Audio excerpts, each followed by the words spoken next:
We are going to talk about how to do your social media marketing right. Maggie has just been in the job for 4 months or so. Just barely. And on LinkedIn, you call yourself a pop culture enthusiast, music lover, and CMO. So it's a mix of both. Yes. So tell us a little bit, in that case, under this umbrella, how should we do our social media marketing right? This is why we're here and what we want to know. You know, I love that question because there actually isn't one way to do social media right. So anytime we're working with a company, frankly, of any size, from the largest Fortune 50 to, a small solopreneur, the most important thing we say to start with is listening. So if you really want to understand how to reach your audiences, you need to know where they are, what channels they're receiving information on, and then what actually resonates with them. So I think, frankly, that's the most basic principle of marketing as well. You know your audience. So in social, I would embrace that same concept. I think the other piece of it is not to assume that social media is just for edgy B2C brands. So what we know from our research, and actually a study that was released by IDC, is that 75% of B2B buyers are on social. Added to that, 84% of executives are on social. So to assume that people in C-level positions like myself aren't on social looking for ideas would be a poor assumption. Somebody up there agrees with me. I think that's what that was about. But I think that's a good starting point. And then I think we can talk a little bit more about some of the other trends. I have to be careful. I don't want to. We're going to release our social media trends report on November 9th, and we had 19,000 respondents this year, which is just unheard of. I think we had 9,000 last year. So the growth in this space is just extraordinary. So we can talk more, but those are some key things if you're thinking about just getting started. We have 20 Swiss minutes to talk about that, hopefully. 16 to go. Let's focus on the topic of the talk, customer engagement, and the next social media trends as well. Which are the biggest, maybe 2 to 3 next big social media trends that you see, Maggie? Well, I would say one of our products that's on fire is frankly our Amplify platform, which is employee advocacy. So the average employee of a company has 10 times the followers of the actual company's followership. So if you think about activating your entire employee population, you're going to get more views and more eyeballs on your content than if you just simply put that within your marketing team. So that's an important piece. If you're not already exploring employee advocacy, you certainly should be. I think the other piece, and this is going to sound fairly high level, but I think it's important, is to be brave. In social, particularly if you look at the advent of platforms like TikTok, you don't actually have to talk to everybody at the same time. You can still be on a broad platform and have specific messaging go out. With these shorter form content pieces, you have a lot more latitude. I think you can have a lot more fun, and I think you don't have to limit all of the fun in marketing to B2C brands. You're seeing some B2B brands embrace some really neat ideas in the social space as well. So I would say, be brave, be thoughtful, but if you're not already testing, you're gonna find yourselves really behind within 12 to 18 months. So I would implore everyone here, if you're not already talking to your team about how to think about social, that's a conversation you need to get into as quickly as possible. We were just taking the shuttle bus together here from the hotel to the forum, and we're talking about how to basically still select your platforms very wisely, because there's so much out there. Should you opt for LinkedIn only? Should you have a mixed bag of Twitter and Douyin and WeChat and Weibo and Instagram and so on? But I think really selectively focus on 2 or 3 platforms would be the key, right? Yeah, I think so. I think the other piece is social is no longer just for the marketing team. So if you think about how to really amplify your social experience, you should be looking at customer support. So we've made some really big investments in a customer support strategy where we use AI and machine learning to take those frequently asked questions and have them resolved real time. Another piece, and this is where we believe social is going, and a lot of the research definitely supports this, is it's not just going to be the social platform, it's messaging within the platforms. So we've actually purchased a company that allows you to transact business directly in chat. So I can walk you through a really quick example. If you're looking for a particular t-shirt and it's blue and you want a medium, but they're out of stock, the AI will actually pop up another shirt in a similar style where you can push the button and it will put you right into an e-commerce experience directly from chat. So again, I think the applications for social are going to continue to evolve. So the more that you're exploring and being brave and testing, the better that's going to serve you going forward. And there, AI, of course, comes into the picture as well. Absolutely. How much of that will actually be automated and how much of that will be human run still? Well, I think actually the opportunity that we see in AI is to democratize democratize. So I think AI, when applied correctly, gets the service solutions to a human being when it requires human intervention, but gets you the answers you need when you really just want your refund.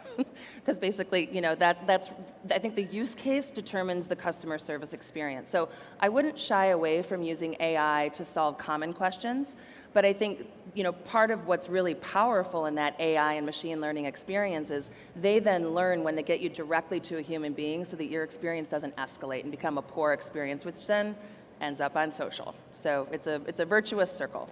And customer is still king and queen, of course, and I'm sure a lot of us had a lot of customer experience as well on the way here to Portugal and Lisbon, positive or negative. You mentioned the word acquisition. Mm-hmm. So you had 2 recent acquisitions at Hootsuite, I believe. Maybe some of us here are interested to know if you're planning any new acquisitions in 2022. Can you shed any light on that? I love your attempt at getting a hold of our strategy, but I will keep that close. I would say we're always looking at really interesting offerings in the social space. Our category is growing 40 to 45% a year. So we have new entrants probably every week thinking about different ways to leverage social. So we're always going to be looking at smaller players that are doing something that we can then scale. And so I think that if you're somebody that thinks they're sitting on a really interesting idea, we have an amazing partnerships team and we'd love to talk to you. But I don't think that we don't have enough of a crystal ball to say we know exactly what's going to happen in 12 months. So we try to stay really nimble so that we're looking at opportunities as they arise. I mean, one stat that I would share too from our digital reports, there's 2 big pieces we put out a year. One is the trends report on social media, which is coming out November 9th, and then we have a digital trends report. And as of this year's report, there are 4.5 billion people on social. If the trend continues, by mid-2022, 60% of people will be on social, which is extraordinary. Probably excluding the China example we talked about in the bus, which is really interesting. And more work to do there. But there's not going to be any way to predict everywhere that social is going, but we have a really strong perspective on care and commerce and really thinking about how to embed social in more of your platform. Mm-hmm. So customer service, HR, recruiting, sales, we look at that across our corporate functional suite and say, where can social help us move faster? What you mentioned to me before our talk as well was the Hootsuite Academy, which I found really interesting because it's really about educating the next generation, millennials, Gen Z, and so on, but also the elderly people out there about social media and how to do the marketing right. Can you maybe talk to us a little bit about how to involve students and how Hootsuite teaches the next generation or the older generation as well? Sure. I love the Hootsuite Academy question. So we have over 1 million courses in Hootsuite Academy. It's one of the first things that we launched in the beginning of Hootsuite, which we have our 13th birthday coming up in a few weeks. So we're moving officially into our teenage years, which we're excited about. We've certified 550,000 people in Hootsuite's offerings. So we're taught in the US, or is that actually globally? So we are taught in Canadian and American universities. We've got a white labeled solution with Notre Dame's business school, with ASU's journalism school. We're actually teaching social at the graduate level. So for the person that just wants to start to get basic principles of Hootsuite and social media management, social selling under their belt, you literally just go onto our website and you can register. Now, if you want to unlock more advanced offerings, then you probably need to become a customer, but there is a lot that we can do just to help you get your feet underneath you fairly quickly. And I think education in social media is such an important topic because when you look at what's out there, everybody calls him or herself an influencer or a vlogger or a YouTuber. This is like the new sexy profile on LinkedIn, isn't it? But what about the real message? Because so much is superficial, so much is just marketing, a money machine, right? Yeah. But what about really those influencers and maybe niche influencers who have a real message and want to impact something in society and in the world, especially maybe with climate change and COP26 that is going on right now? Yeah, so what we're starting to see is that move from influencer marketing to really that creator economy. So I think you're going to see a lot less branding at the top of the funnel level in terms of, I'm not going to pick a brand or I'm going to get myself in a lot of trouble, but really large sort of banner ad campaigns. What we're seeing work is some really unexpected partnerships. So Elf Cosmetics actually just did a partnership with Chipotle. So they're these 2 famous drag queens that actually use their products and they created this, bowl concept with Chipotle, and it was wildfire. Charli D'Amelio, who's a very famous influencer, she and her sister, they got over 25 million views on one product. The cosmetics company gave Charli the product for free. It was sold out within 3 days, 25 million views. So I think the new branding is going to be allowing people to authentically and organically interact with your brands. It's not going to have the same production quality. It's going to feel like your life. Somebody speaking to you in the way that you think about and navigate the world. And we see a lot of power in that creative economy. And I think that that's why you're seeing funds launch from platforms like Twitter to fund that creator economy and have that growth continue. And on the topic of how to do your social media marketing right, you think it's still about the views and the likes and the clicks and so on? Or is it more really about this impactful message that people want to feel, personal about as well? I think that's a wonderful question that every marketer is saddled with. I think if you sat 7 marketers in a room, they probably have 17 different KPIs and they're all looking at things differently. I would say that the views will tell you whether your content is interesting. It's not going to tell you if you're going to convert. So I would think about platforms differently. So if you think about a TikTok platform, that's really about awareness. So it's an awareness play. It's helping people understand maybe some of your values as a brand, but it's to intrigue you. It's to have you want to click through and see more. You think about a LinkedIn play that has a very different connotation to it. You're probably going to be looking at, targeting a very specific buying profile. So again, I don't think that there's one right or wrong way to do it, and I don't think from a KPI perspective you can just say, well, I'm not getting enough views in this channel, so I should no longer do it. It's really the alchemy of choosing the right channels and staying active on each of them. Culture, of course, plays a very, very important role. I just got back from China, 3 weeks of quarantine, 3 weeks out, Hangzhou, Shanghai, Beijing, and I witnessed the decoupling. But let's not talk about politics, but rather also social media. It's such a different universe, China and the rest of the world. So what do you advise your clients? Do you think that they should go more local, have a really grassroots campaign, or do you think they should talk to a more global audience? How would you balance? I think it really depends on what the goals are for your campaign. So if you're speaking within a campaign context, I would say, are we trying to get people to upsell from one offering to another? That's one set of messages. If you're just trying to get the name of your brand out there, that's another set of advice. I would say, if I had to give you the highest level advice, and this is probably something that speaks more to my personal ethical base, but it also is something we believe very firmly at Hootsuite. If you're not looking out and up, you're probably messaging the wrong way. If you're looking down on competitors, if you're trying to do something that's frankly just going to engage battle, that is a short-term race to the bottom. So if you're thinking about your messaging strategy, be playful, be authentic, make sure it's going to resonate, but I would strongly counsel you to look out and look up versus looking down. Yes. What are some of the lessons that you've learned during the pandemic, and what are some of the advice that we can also take post-pandemic, hopefully soon? That's a wonderful question. I think one of the most powerful lessons we've learned during the pandemic is you can still create resonant, authentic relationships with your customer base, even if you can't see them in person. I think we've realized we don't have to spend our life on planes to make sure that we can close a deal. I think we've learned that we can deal with a fair amount of distraction and still be able to be thoughtful in the way that we message. I read a, frankly, somewhat horrifying stat the other day. From a trends perspective, we think about attention span a lot. So I think 10 years ago I was giving a presentation and it was 11 seconds was the average attention span, and then within 4 years it had dropped to 7 seconds. The average attention span on social right now is 2.5 seconds, which is invigorating and terrifying at the same time as somebody that's a professional marketer.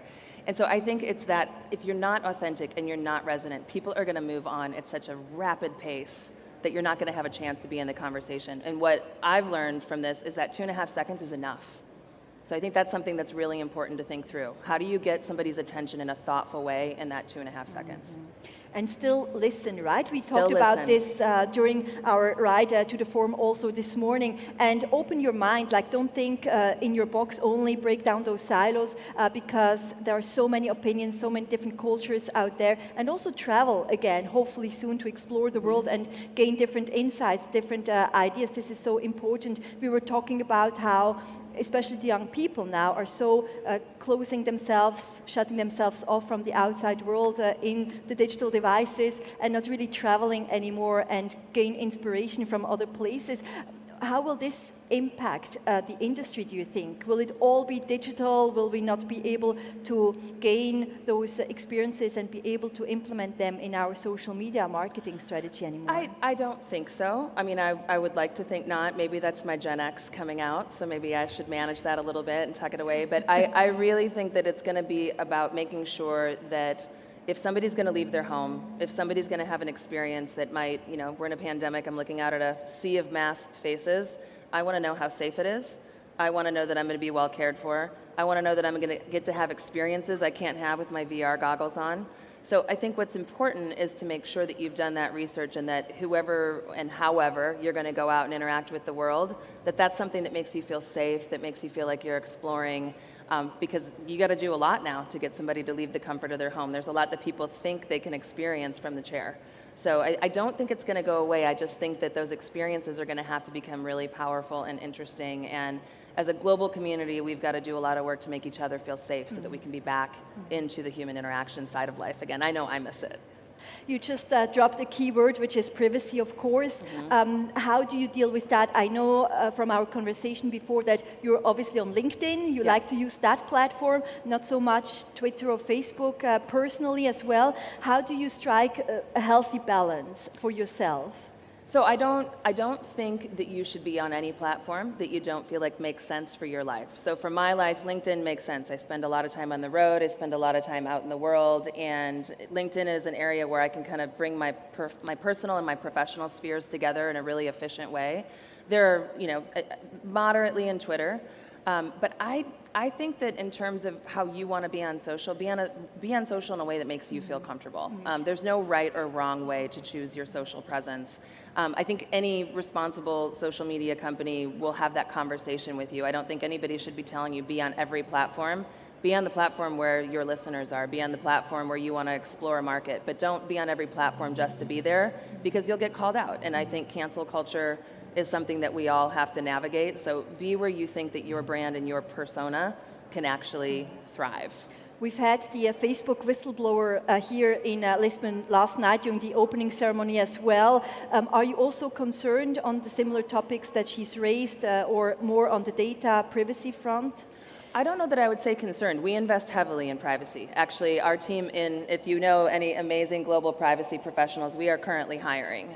So we do spend a fair amount of resources on the privacy conversation. It's really critical to us.